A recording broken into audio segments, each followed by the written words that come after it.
चट्टान पर पेट के बल लेटकर उसने अपना हाथ कन्या की ओर बढ़ाया और बोला, चलो ऊपर आ जाओ। कन्या के कोमल हाथ उसके हाथ से मिले तो तुरंत कुंडली बन गई।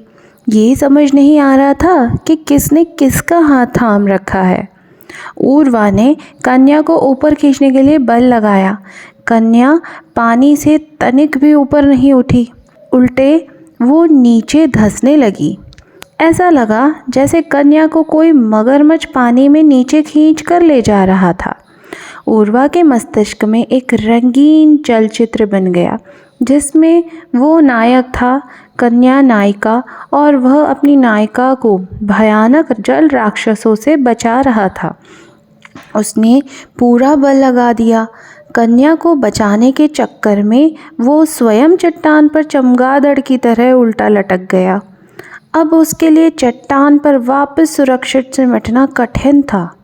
गहरा समुद्र उसे निगलने के लिए तैयार था। वह गिरा तो सीधे गहराइयों में चला गया। सतह पर पुनः आने का उसे अवसर ही नहीं मिला। जितने हाथ पैर मारता उतनी ही गहराई में धंसता जाता।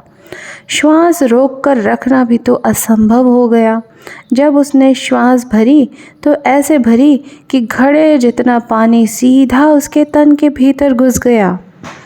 ऐसा लगा जैसे कोई मायावी राक्षस उसके नथुनों से होकर उसके पेट में घुस गया हो। राक्षस भी ऐसा जो घुसने के पश्चात उसके तन को भीतर से चीरकर बाहर निकलने को आतुर था।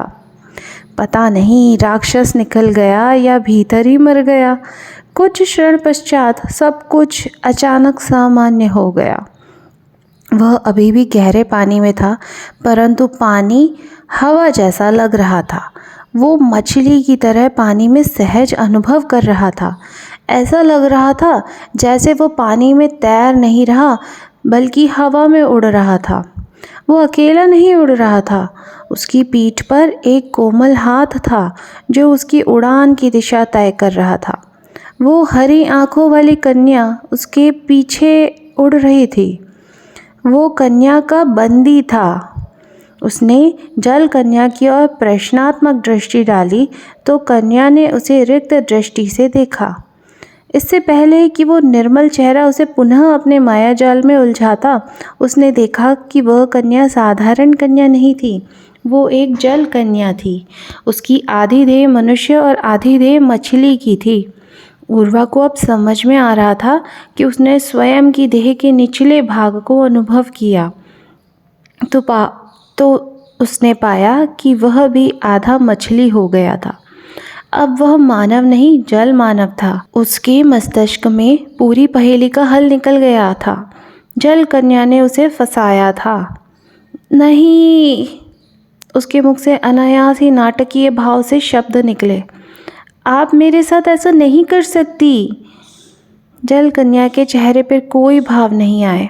उस निर्मल चेहरे की एकाध मांसपेशी में केवल तब तनाव आया जब उसके बंदी ने स्वतंत्र होने की चेष्टा की और उसे अपना कोमल हाथ बलपूर्वक अपनी बंदी की कमर पर रखना पड़ा। अपनी बंदी को पूर्णतः काबू में करने के पश्चात भी जल कन्या के चेहरे पर विजय अथवा प्रसन्नता के भाव ही नहीं थे। वो पूरे रास्ते में उदास और रिक्त सी दिखाई दी। जब वह अपनी रानी के दरबार में पहुंची तब भी उसने उदास स्वर में ही बंदी को प्रस्तुत किया। वो बोली, हे जल मानवों की महारानी, मेरी ये भेंट स्वीकार कीजिए। वह परंपरा जिसका मैं गर्व से एक भाग हूँ सदा संपन्न रहे।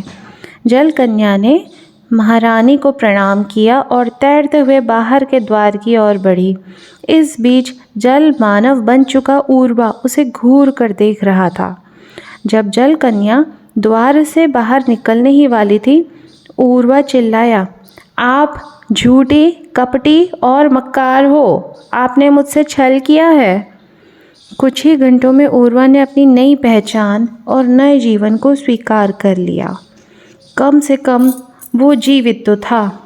विशाल समुद्र के बीचों बीच मरने से तो अच्छा था उसका ये नया रूप और नया संसार। जल मानवों के राज्य में उसे एक महल आवंटित किया गया था जो हीरे मोतियों से जड़ा था। हीरे मोती भी वे जो केवल समुद्र की गहराइयों में मिलते हैं। रात में विश्राम करते हुए उसने अपनी झोपड़ी वाले घर के बारे में सोचा जो समुद्र के उस पार था। उसके घर जाने की इच्छा लगभग समाप्त हो गई थी। उसकी अपने मानव परिवार की स्मृतियां भी अत्यंत धुंधली हो गई थी। अब उसके मन को मर मानवों के उस राज्य की सुख सुविधाओं की आदत हो गई थी और उसका तन तो पहले से ही नए जीवन के अनुरूप ढल गया था।